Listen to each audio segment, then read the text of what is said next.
Beethoven is one of the greatest, if not the greatest composer of all time. The man could write some amazing, beautiful melodies. The things he could do on the piano virtuosically are just insane.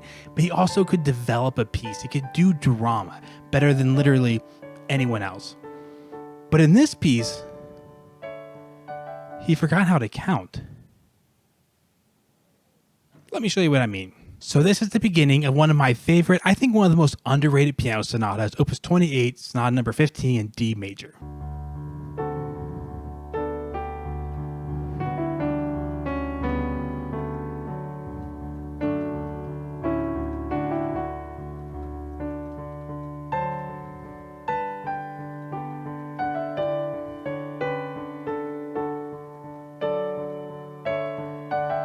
Now this piece is in 3/4. What that means is we're going to have 3 beats of measure, and it starts out very much in 3/4. You can just really feel this 1 2 3 1 2 3 1 2 3 1 2 1 2 3 1 2 3. In case you're not familiar with it, the typical way 3/4 is going to work is you're going to feel pretty strong emphasis on 1, probably even more so than 4/4 and lots of times, because you have this swinging 1 2 3 1 2 3. You always want to have a strong 1. So this is that 1 2 3 1 2 3 1 1 2 3 1 2. I mean, here literally all we have is beat 1, right? 1 2 3 1 2 3 1 2 3.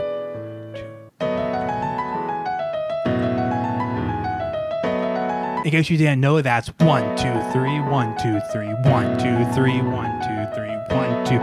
Top of the next page, more very 3/4 stuff. Almost a waltz pattern. 1 2 3 waltzes are like.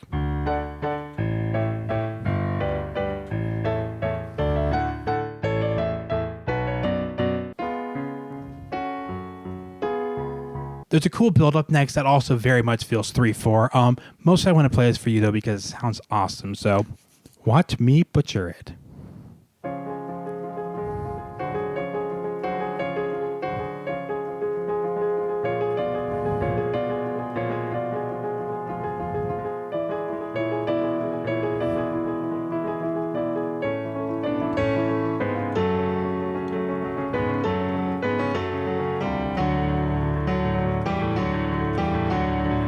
Okay, so I think you get my point. We're in 3/4, and the way you show your audience you're in 3/4 is by emphasizing beat 1. Obviously, in a typical concert situation, the audience isn't sitting there looking at the music going, oh, I see, B flat was on beat 1.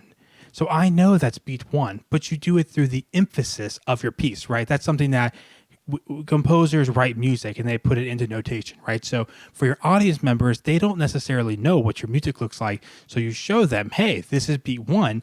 We're playing it louder, so you know this is beat 1 in 3/4. That's what gives it kind of that swing or lilt to it. And now we come to the moment where Beethoven forgets how to count. I mentioned waltzes earlier, how they have this pattern of 1 2 3 1 2 3 1 2 3. Well, here we just have a straight up waltz. It's not even like a somewhat disguised waltz anymore.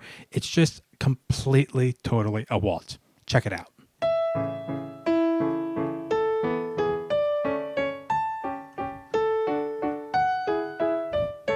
I'll try to count it for you. It's kind of hard to, I got to dance. It's kind of hard to stand in front of the microphone for this because it's a waltz. Waltzes want to swing back and forth. So this goes like 1 2 3 1 2 3 1 2 3 1 2 3 1 2 3 2 3 1 2 3 1. Now you're probably thinking, why aren't you showing us the music, Ryan? You've been showing us the music the whole time. That's because I want you to hear it first. Because none of that was actually true. None of those ones I just now said are actually ones. They're all 3, which is where Beethoven forgets how to count the first time. It's going to happen more later, and you're going to see some cool stuff Beethoven does. But right now, all of these, if any of you did dance when you were younger or do dance now, you probably know like how to feel the beat and you dance with the beat, right? In any style of music, for the most part, you're going to feel, except modern, but you're going to feel a beat and you're going to feel how that goes. If you were to hear this beat, you would definitely think that was the strong beat of the measure, but it's all beat 3. It actually goes like, this is really hard to count because it's on 3 and it's backwards, but it goes 3 1 2 3 1 2 3 1 2 3 1 2 3. I can't do it. I can count it with the wrong emphasis, like 3 1 2 3 1 2 3 1 2 3 1 2 3 1 3 1 2 3 1 2 3 1 2. As a listener, you're hearing this 1 2 3 1 2 3. But Beethoven's written 3 1 2 3 1 2 3 1 2 3 1 2 3 1 2. Really weird. Now you might think that composers do this all the time. They don't care what beat they line up on. They super care what beat they line up on. If you haven't played a lot of Beethoven before, just take my word for it. Beethoven really cares. He wouldn't just say, well, things are shifted by a beat in this measure.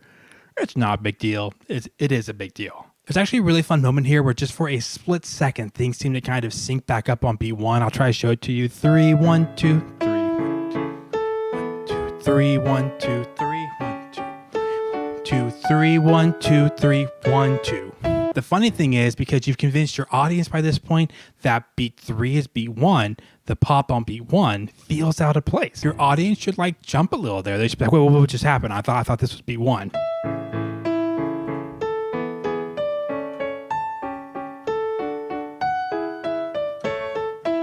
And then flip the page and go to the development section. And at least for a line, Beethoven wants you to think that everything's back to normal. He goes,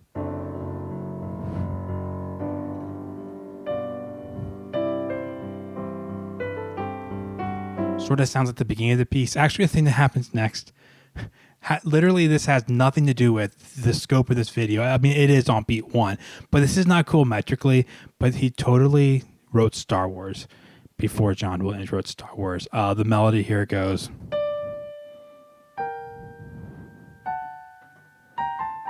I mean, it's literally Star Wars. Anyway, back to the point of the video. Okay, at the bottom of the page, Beethoven just starts hitting beat 1 like, no, we're not going to let this fall off the rails again. Beethoven does this.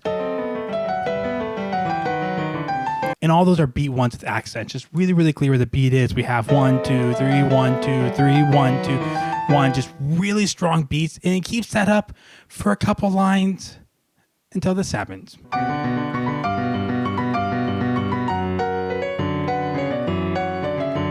And this is where the chaos starts. So we get 1.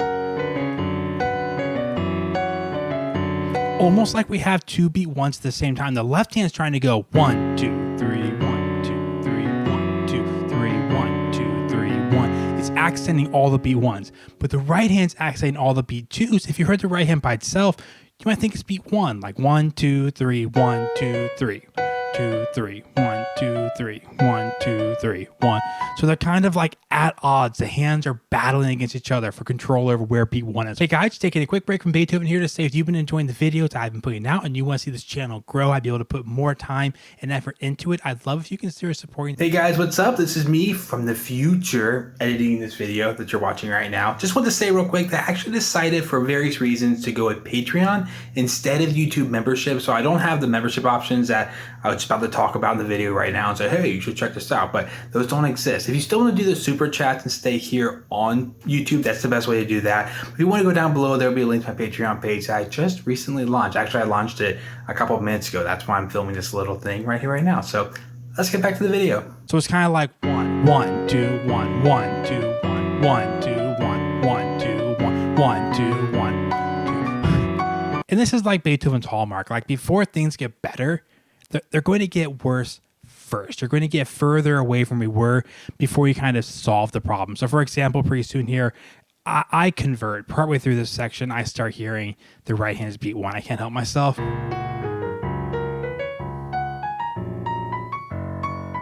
mean, it just starts feeling like...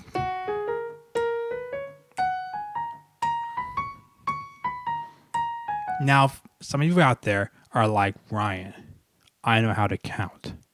I could tell that the beat didn't shift. I am very good at counting, and I can totally tell that those are all beat 3s because I'm an amazing counter. Every time I listen to this piece, it doesn't confuse me at all.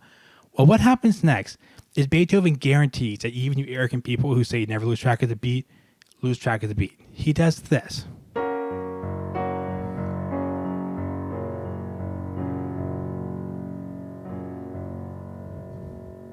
It's a fermata. Beethoven literally goes, what are you going to do about it? I mean, fermatas are moments that you hold out a note beyond its regular value, and they're unmeasured. So we just hold out this chord. And then Beethoven comes back in. He enters with our waltz. So if there was any chance in the world that earlier you heard that entire waltz on beat 3, because it started on beat 3, if somehow you could keep the beat 3 going and not get confused, you can't help it here. You literally can't help it. You're just holding out a chord. And there's a fermata. Then you enter on beat 3, but it sounds like beat 1. 1, 2, 3. 1, 2, 3. Beethoven freezes. Says, oops, I'm on the wrong beat. And in the wrong key, but that's for another video. Let me try it again.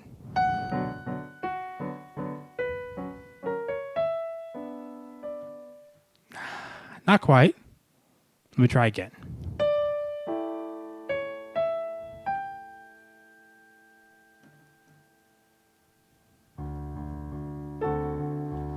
I'm not going to bore you by going through the entire recap. It's amazing. You should totally listen to this piece. It's completely underrated sonata by Beethoven. It's an amazing piece. On the last page of the piece, we unfortunately return to the same waltz, the same problem with... So again, all the same problems that the waltz had before, but now we're ready to actually end the piece. So the question is, beat 3 right now sounds like beat 1. How is Beethoven going to get us back to feeling like beat 1 is super strong before the end of the piece? Well, after our little waltz, we do this.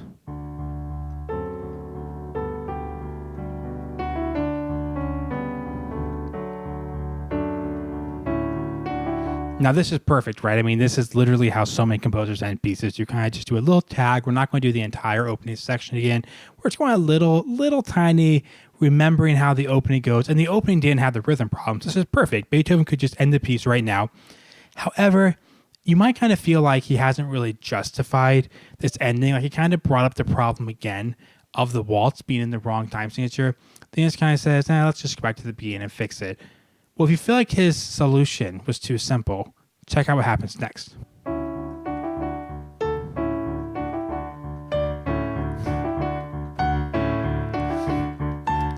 Those are all on beat 3. And it's just so out of place. It's kind of like earlier we had the two juxtaposed ideas, the left hand being in the right meter and the right hand being in the wrong one. This is like the same idea. The right hand has to do both parts right now, but the right hand's going...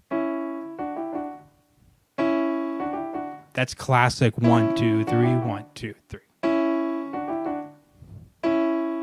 That's perfect. There's nothing wrong with that. But then at the end of these measures, you're getting 1, 2, 3, 1, 2, 3, 1, 2, 3, 1, 2, 3, 1, 2, 3, 1, 2, 3, 1, 2, 3, 1, 2, 3, 1, 2, 1, 2, 3, 1, 2, 3. So it's almost like this last little reminiscence of this wrong beat 3 is trying to hang on for dear life. And then Beethoven does just literally erase all the problems away and takes care of it. So it ends like this. 1, 2, 3, 1, 2, 3, 1, 2, 3, 1, 1. One of the things that makes Beethoven so great is he has the guts to literally do anything. Like imagine you had written this piece, incredible piece, and you presented all these intricacies and all these problems in the piece of how are we going to do this metrically and everything. And then that's how you end it. You kind of have the two have one final battle. Then you just go 3, 1.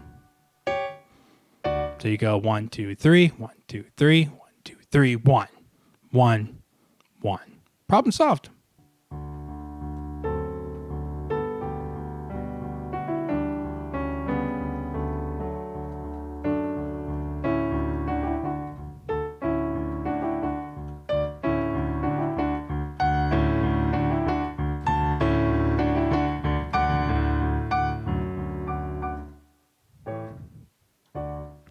My left hand's in the wrong octave, but I'll keep it.